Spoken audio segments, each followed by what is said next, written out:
Hello friend, फिर से स्वागत है फास्ट इन्फॉर्मेशन में। आज आप लोग के बीच बिहार विधान परिषद पटना में जो कार्यालय परिचारी, फर्राश, सफाई कर्मी, माली, दरवान, रात्रि प्रहरी इत्यादि पदों के लिए जो इंटरव्यू होने वाला है एग्ज़ाम दिसंबर में, उनका लिए इंटरव्यू का तैयारी हम रेगुलर करवा रहे हैं। तो आज पार्ट 3 लेकर आए हैं। पार्ट 3 को स्टार्ट करने से पहले अगर आप लोग इस चैनल पर पहली बार आएँ तो मेरे प्ले लिस्ट में सारे वीडियो डाले हैं पार्ट 1 और पार्ट 2।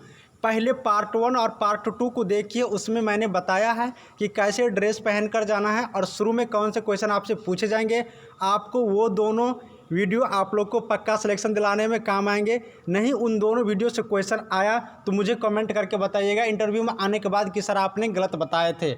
मेरा एक्सपीरियंस है क्योंकि मैंने 4-5 इंटरव्यू दे चुका हूं। उसके बाद मैं अभी अपना वर्तमान कार्य कर रहा हूं, तो मुझे बहुत सारा अनुभव लगभग आ चुका है और वो मैं आप लोग को शेयर कर रहा हूँ। तो आज का वीडियो स्टार्ट करते हैं, लेकिन कल का वीडियो के बारे में बताएंगे कि आप लोग इंटरव्यू में देने जा रहे हैं। इंटरव्यू में इंटरव्यूअर के पास कम टाइम होते हैं, उनको बहुत सारे स्टूडेंट को इंटरव्यू लेना होता है, इसीलिए वो कम टाइम में आपसे सारा क्वेश्चन का आंसर जानना चाहता है। इसीलिए आप सोच समझकर एक ही आंसर ऐसा दे कि उनको लगे कि मैं जो क्वेश्चन आगे पूछूंगा ये 2-3 क्वेश्चन का आंसर मुझे मिल गया है। मैं ये बातें कल के भी वीडियो में बताया था। और कौन सी ड्रेस पहने और कैसे चेयर पर बैठे और शुरुआत में कौन से क्वेश्चन पूछा जाता है, ये क्वेश्चन का जिक्र मैंने पहला और दूसरा वीडियो में किया। प्ले लिस्ट में जाइए, आप लोग वीडियो देख लीजिएगा। तो चलिए आज का वीडियो स्टार्ट करते हैं। तो आज क्वेश्चन का बात करेंगे बिहार राज्य के बारे में। हम लोग छोटे पोस्ट, लगभग उतना भी छोटा नहीं है हम लोग, आप लोग जानते ही होंगे, कार्यालय परिचारी, ऑफिस, दरबान, ये सब थोड़ा डी ग्रेड के कैटेगरी में आता है। तो इन लोगों का जो इंटरव्यू होगा वो बड़ी क्वेश्चन नहीं आएंगे, ये बिहार से रिलेटेड क्वेश्चन आ सकते हैं और बिल्कुल ही आते हैं, क्योंकि जिस रिगार्डिंग इंटरव्यू रहता है उससे क्वेश्चन आता ही है। तो हम आज बात करेंगे कि बिहार के बारे में आपको शॉर्टकट जानकारी होना चाहिए। आप बिहार राज्य के हैं तो ही आपको कुछ सिलेक्शन दिलाने में मदद करेंगे। तो बात करेंगे आज बिहार से। बिहार में कुल कितने ज़िले हैं? तो बिहार में कुल कितने ज़िले हैं आप लोग को पता ही होगा, 38 ज़िले हैं। देखिए, हम यहाँ पर ये बताना चाहते हैं कि बिहार में 38 ज़िले हैं। तो आपको इस तरह से जवाब देना है कि सर बिहार में कुल 38 ज़िले हैं। तो आपसे ये पूछ देंगे यहीं पर कि आप किस ज़िले से हैं। तो जैसे आप पटना ज़िले से हैं या गया ज़िले से हैं या दरभंगा ज़िले से हैं, आप जिस ज़िले से हैं आप उस ज़िला का नाम बोलेंगे। जैसे मैं हूँ पटना ज़िला से, तो मैं बोलूँगा सर मैं पटना ज़िला से हूँ। तो आप पटना ज़िला बोलें तो आपको ये पता होना चाहिए कि पटने ज़िले के बारे में, जैसे कि मेन चीज़ क्या है पटना ज़िला में, बड़ा क्या है, चिड़ियाघर है, म्यूजियम है। तो आपको जो चीज़ पटना में मेन है, बहुत इंपॉर्टेंट है, हिस्ट्री उल्टा के देख लीजिए, वर्तमान का देख लीजिए, राजनीतिक व्यू से देख लीजिए, उस चीज़ को आपको ध्यान में रखना होगा जिला से संबंधित। अगर जिला से क्वेश्चन उठता है तो आपको यही पूछेगा कि आपके ज़िले में क्या फेमस है, आपके ज़िले में क्या ऐसा चीज़ लग रहा है जो आपको अच्छा लग रहा है, क्योंकि आपका ज़िला है तो आपको अच्छा लगेगा ही अच्छा लगेगा। तो ये जानकारी आपको होनी चाहिए। तो आप लोग एग्ज़ाम देने से पहले, इंटरव्यू देने से पहले आप लोग अपने ज़िले के बारे में थोड़ा जानकारी लेकर यहाँ पर आएंगे तो बेटर होगा।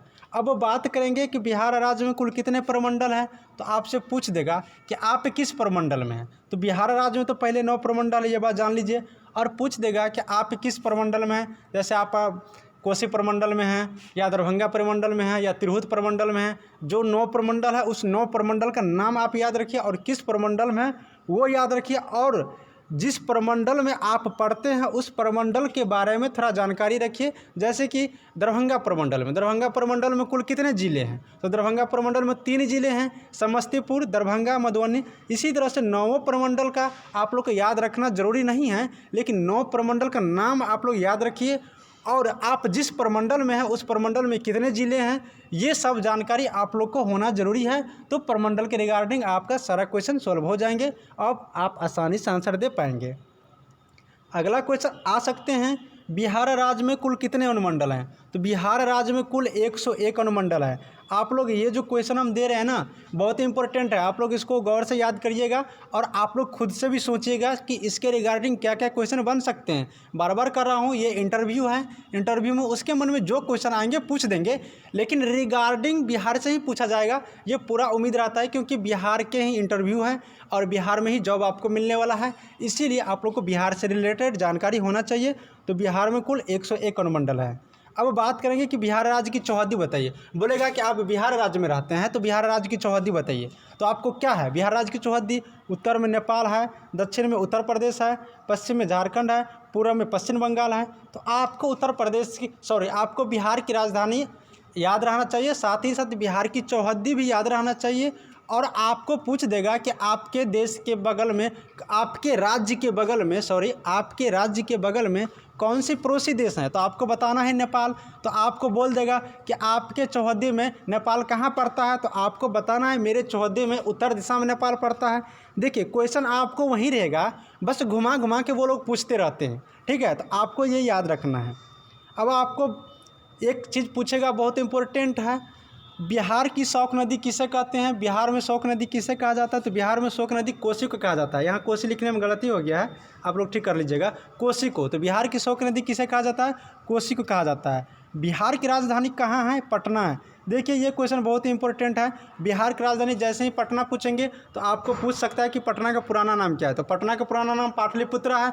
और आपको ये भी पूछ सकता है कि पटना का आपको क्या अच्छा लगता है, पटना में आपको क्या ऐसा चीज़ है जो आपको अच्छा लग रहा है? तो पटना के बारे में आपको जानकारी रहना चाहिए। अगर आपसे ये क्वेश्चन पूछ दे कि पटना में आपको क्या सबसे अच्छा लग रहा है, तो आपको ये बताना है कि पटना की प्रशासनिक सेवा के साथों साथ पटना की जो बोलचाल की भाषाएं हैं, रहन सहन है, मतलब आपको उनकी विशेषता करना है। आपको उनको बुराई नहीं बताना है, आपको उनकी विशेषता करना है। आपको जो भी क्वेश्चन पूछे ना, उनको आपको विशेषता में लेकर जाना है, उसकी डिमेरिट की तरफ थोड़ा भी मत जाइएगा, नहीं तो आप फिसल सकते हैं। इंटरव्यू में हमेशा पॉजिटिव की तरफ सोचना चाहिए और पॉजिटिव आंसर होना चाहिए, ये चीज़ मैंने रखता है। तो आप पाटलिपुत्रा पुराना नाम है। पटना के बारे में थोड़ा जानकारी रखेंगे, क्योंकि पटना बिहार की राजधानी है। और पटना के बारे में जानते हैं कि पटना आप लोग को बहुत इंपॉर्टेंट बिहार की शहर भी है, इसलिए पटना के बारे में आप लोग थोड़ा जानकारी इकट्ठा करेंगे। हम जो भी जानकारी बताते हैं, जैसे कि पटना के बारे में, जैसे कि दरभंगा प्रमंडल के बारे में बात करेंगे या 9 प्रमंडल के, आपको सारी जानकारी हम इस वीडियो के माध्यम से देते रहेंगे। और चैनल अच्छा लग रहा है तो सब्सक्राइब करो भाई, और लाइक भी करो।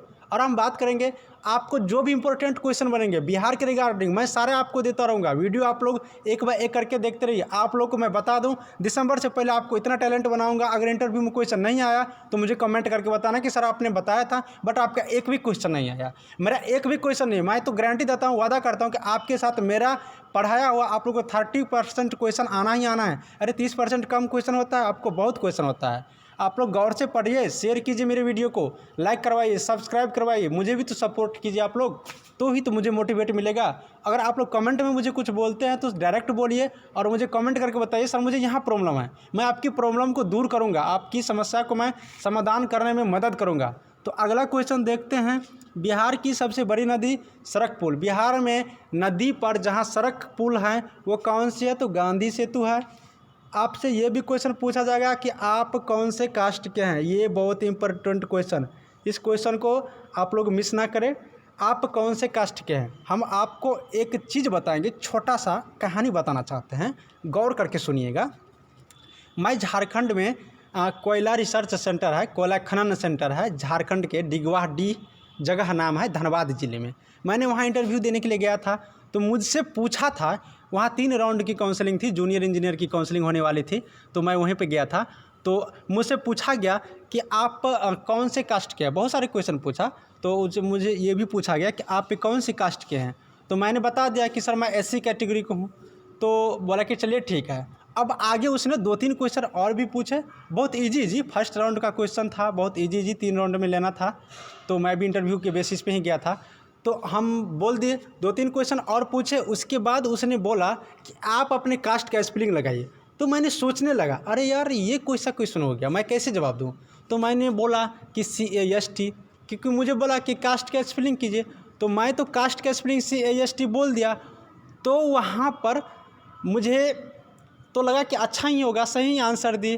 तो और भी क्वेश्चन पूछने के बाद मुझे बोला कि आप जाइए। जब आने लगे तो मैं ऐसे नहीं आने लगते हैं और मन होता है कि एक बार पीछे उलट कर देख लूँ। तो जैसे मैंने पीछे उलट कर देखा तो मैं देखा कि मेरे नाम पर इस क्वेश्चन के सामने क्रॉस किया हुआ था, क्योंकि वो लोग नोट करते रहते हैं। वो लोग 2 आदमी 3 आदमी रहते हैं इंटरव्यू में, और 1-2 बोलते रहते हैं, पूछते रहते हैं, और 1-2 नोट भी करते रहते हैं। उनके माइंड में क्वेश्चन का आंसर भी सेट होते रहता है। तो क्रॉस किया हुआ था। तो मैंने सोचा कि हो सकता है कि कहीं न कहीं मैंने गलत ही किया। तब मैंने समझा कि अरे कास्ट का स्पेलिंग पूछा था। तो आपको जैसे ही कास्ट का स्पेलिंग पूछेगा, तो जैसे अगर आप लोग SC हैं या ST हैं या OBC हैं या ETC, मतलब जो भी हो, OBC, EBC, EWS, जो भी हो, जनरल जो भी हो, तो अगर आपको कास्ट का स्पेलिंग पूछे तो आपका आंसर इस तरह से होना चाहिए कि सर कास्ट का स्पेलिंग 2 तरह से आपको हम आंसर देना चाहते हैं। पहला कि कास्ट का स्पेलिंग CAST होता है। दूसरा, अगर आप लोग ST कैटेगरी हैं तो बोलिए शेड्यूल ट्राइबल कास्ट, या SC का शेड्यूल कास्ट होता है, वो बोलना है शेड्यूल का स्पेलिंग और कास्ट का स्पेलिंग। OBC का जो होता है वो OBC का पूरा नाम फुल फॉर्म के साथ उसका स्पेलिंग बोलना है। ST का होता है शेड्यूल ट्राइबल, तो शेड्यूल ट्राइबल बोलना है। मतलब आप जो कास्ट का, जैसे कि आप जनरल का है तो जनरल में जो कास्ट है जनरल का, तो जनरल का स्पेलिंग। शेड्यूल का है तो schedule caste, schedule SHEDULE, schedule CAST caste, ऐसे स्पेलिंग आपको बोलना होगा। आप लोग समझ गए होंगे। तो ये क्वेश्चन आप लोग को बहुत इंपॉर्टेंट है, इसको याद रखिएगा। और आपको बहुत इंपॉर्टेंट क्वेश्चन बताएंगे जो हर बार लगभग बहुत सारे एग्जाम में पूछता है। कितना बार पूछा गया ये क्वेश्चन, आप क्या करना चाहते हैं, सॉरी आप आगे क्या करना चाहते हैं। जैसे बोलेंगे आप पढ़ना चाहते हैं या आप पढ़ रहे हैं, तो आपसे ये क्वेश्चन पूछा जा सकता है कि आपको बोलेगा कि आप आगे क्या करना चाहते हैं। तो आप इस तरह से आंसर दें कि उनको लगे कि नहीं ये स्टूडेंट इस काम के लिए सेटिस्फाइड है, क्योंकि आपको माइंड में सेट है हमें ऑफिस अटेंडेंट बनना है, क्योंकि आप उसके लिए इंटरव्यू देने के लिए आए हैं। आपको दरबान बनना है, आपको माली बनना है, आपको सफाई कर्मी बनना है। आप जिस पोस्ट के लिए इंटरव्यू देने गए हैं आपको वो चीज़ बनना है, आपको तो पता है। तो आप इस तरह से आंसर दें कि उनको लगे कि इस पोस्ट से रिलेटेड आंसर आया है। आपको ये नहीं बोल देना मुझे सर वीडियो बनना है, आगे बन के वीडियो राजनीतिक में जाना है, मुझे DM बनना है। देखिए ये बनना आपकी अच्छी चीज़ है, आप बनिए, बेस्ट ऑफ लक, आपको अच्छा है बनिए। लेकिन आप जिस पोस्ट के लिए इंटरव्यू देने के लिए जा रहे हैं बस उस पोस्ट के रिगार्डिंग आंसर होना चाहिए, उस पोस्ट के संबंधित आंसर होना चाहिए, तो ही आपको सेलेक्ट करेगा। तो आपको इस क्वेश्चन का आंसर आप इस तरह से दे सकते हैं, हम आगे पढ़ाई करके ऑफिस से संबंधित गवर्नमेंट नौकरी करना चाहता हूं और साथ ही साथ देश का सेवा करना चाहता हूं, इसलिए मैं गवर्नमेंट नौकरी का इच्छा रखता हूं और ऑफिस वर्क करना हमेशा पसंद करता हूं। अगर आप लोग इस टाइप का आंसर दें तो बेटर रहेगा। अगर आपको और भी कुछ लगे और आपको और भी कुछ सुझाव लगे तो आप इस क्वेश्चन का आंसर अच्छी तरह से बना ले, नोट बना ले, और आप इस क्वेश्चन का आंसर और कास्ट वाला जो क्वेश्चन बोले इसका आंसर आप लोग अच्छा से तैयार रखें। और बिहार के रिगार्डिंग जो भी क्वेश्चन आपके मन में आ रहा है, मन में डाउट आ रहा है, वो आप लोग खुद से भी नोट करके रखें, उसको पढ़ें। और इंटरव्यू से रिलेटेड कोई भी डाउट हो तो मुझे कमेंट करके बताएं। वीडियो अच्छा लगा हो तो एक बार मेरे लिए शेयर ज़रूर कीजिएगा और साथ ही साथ लाइक करके जाइएगा। तब तक देखते रहिए फास्ट इन्फॉर्मेशन।